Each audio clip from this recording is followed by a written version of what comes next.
ऋषि कितने विद्वान थे ये देखिएगा। श्रीमद् देवी भागवत छठा स्कंद पृष्ठ 414।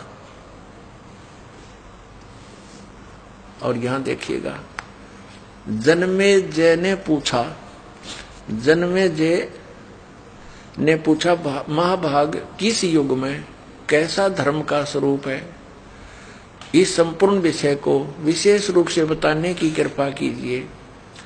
व्यास जी बोले, राजन ये निश्चय ही है कि सतयुग में ब्राह्मण वेद के पूर्ण विद्वान थे।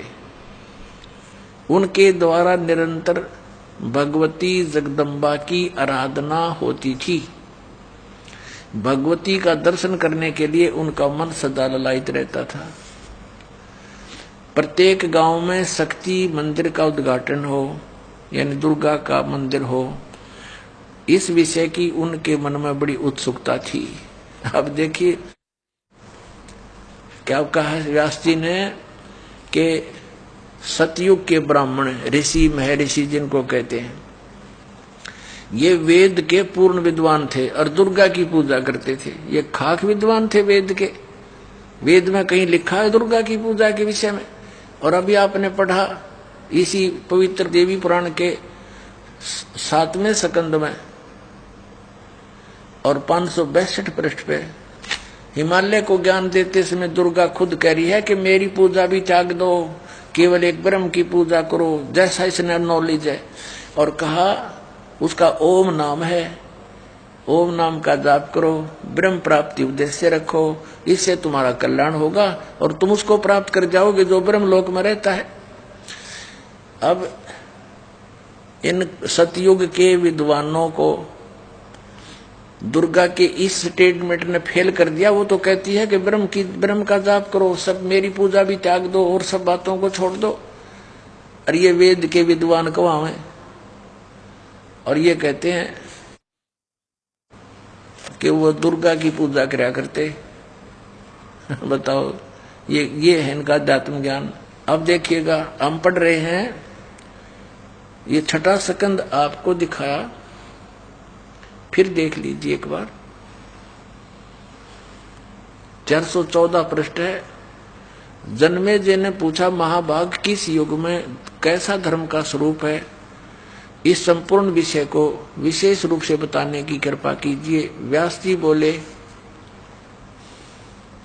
राजन यह निश्चय है कि सतयुग में ब्राह्मण वेद के पूर्ण विद्वान थे और उनके द्वारा निरंतर भगवती जगदम्बा यानी दुर्गा की आराधना होती थी।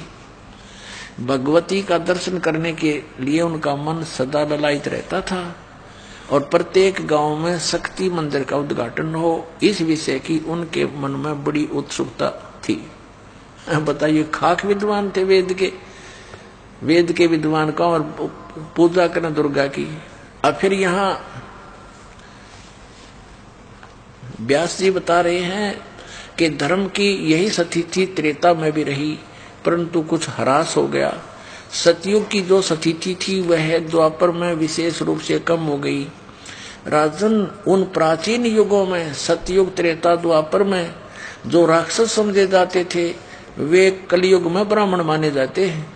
ले भाई, इन ब्राह्मणा की सुन लो राम कहानी, इन ब्राह्मणा की सुन ले। कलयुग के ब्राह्मण कैसे हैं कि जो सतयुग त्रेता द्वापर में राक्षस होया करते, इसे वर्तमान के ब्राह्मण है कलयुग के।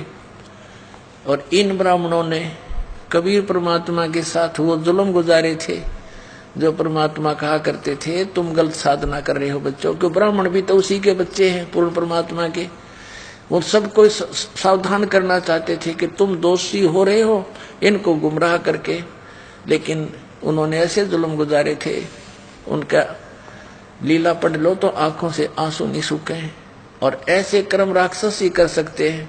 तो ये इन्हीं के पुराण भी बता रहे हैं कि वर्तमान के ब्राह्मण तो ऐसे हैं जैसे सतयुग त्रेता द्वापर में राक्षस होया करते थे। ये देखिए, धर्म की यही स्थिति त्रेता में रही, परंतु कुछ ह्रास हो गया था। सतयुग की जो स्थिति थी वह द्वापर में विशेष रूप से कम हो गई थी। राजन, उन प्राचीन युगों में जो राक्षस समझे जाते थे